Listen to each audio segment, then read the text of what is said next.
بسم اللہ الرحمن الرحیم۔ جیسے کہ اسلام میں جمعہ عزت والا ہے، عیسائیوں کے لیے اتوار اور ہندوؤں کے لیے منگل، اسی طرح یہودیوں کے لیے ہفتہ کا دن محترم تھا۔ مگر فرق اتنا ہے کہ اسلام میں صرف ان لوگوں پر جن پر جمعہ کی نماز فرض ہے، جمعہ کی پہلی اذان سے ختم نماز تک وہ دنیاوی کام کاروبار کرنا حرام ہے جو نماز میں دخل انداز ہوں۔ عورتیں، بچے، مسافر اور بیمار لوگ اس حکم سے علیحدہ ہیں، کیونکہ ان پر جمعہ فرض نہیں ہے۔ لیکن یہودیوں اور عیسائیوں کے ہاں ان سارے دنوں میں دنیاوی کاروبار کرنا حرام تھے، اور خاص کر شکار کرنا سخت جرم۔ ویڈیو کو شروع کرنے سے پہلے آپ سے گزارش ہے کہ ہماری حوصلہ افزائی کے لیے ویڈیو کو لائک اور چینل کو سبسکرائب کر دیں۔ شکریہ۔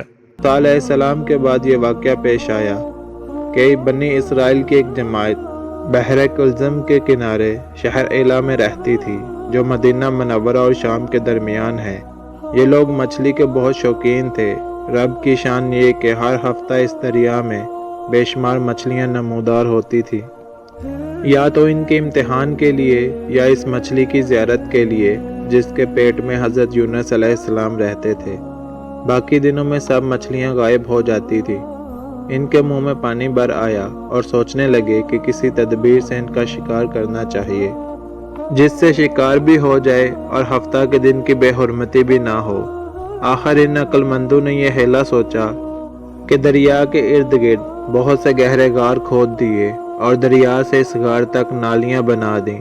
جمعے کی شام کو ان نالیوں کا منہ کھول دیتے تھے کہ پانی کے ساتھ مچھلیاں ان گڑھوں میں آ جائیں، اور اتوار کے دن ان گڑھوں سے پکڑ لیتے تھے اور کہتے تھے کہ ہم ہفتہ کو شکار نہیں کرتے۔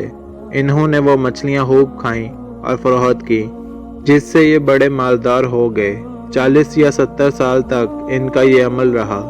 یہ لوگ کل 70,000 تھے۔ ان کی 3 جماعتیں بن گئیں، ایک تو شکار کرنے والوں کی، دوسرے سے منع کرنے والوں کی، اور تیسرا خاموش رہنے والوں کی۔ یہ لوگ کل 12,000 تھے، باقی سب شکاری۔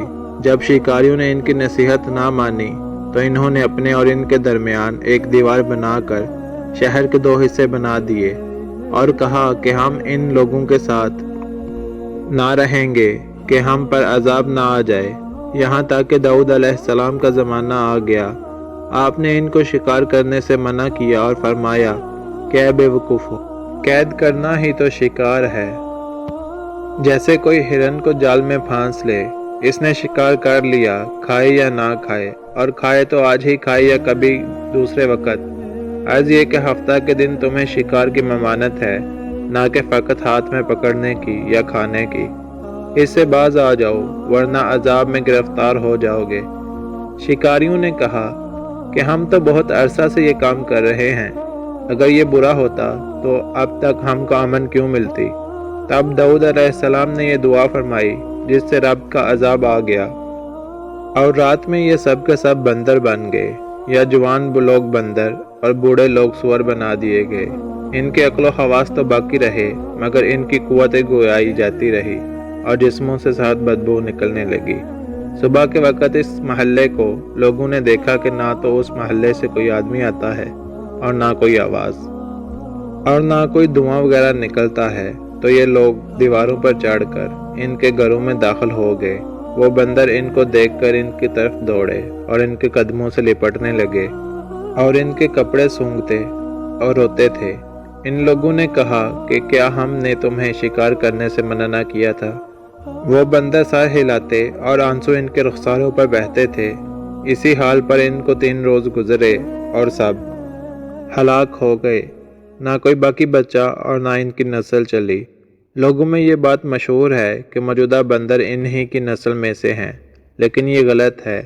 ان سے پہلے بھی بندر تھے اور موجودہ بندر ان سے پہلے بندروں کی اولادوں میں سے ہیں، کیونکہ صحیح روایت میں ہے کہ کوئی مسح شدہ قوم 3 دن سے زیادہ نہیں جیتی، نہ کھاتی ہے، نہ پیتی ہے، اور نہ ہی اس کی نسل چلتی ہے۔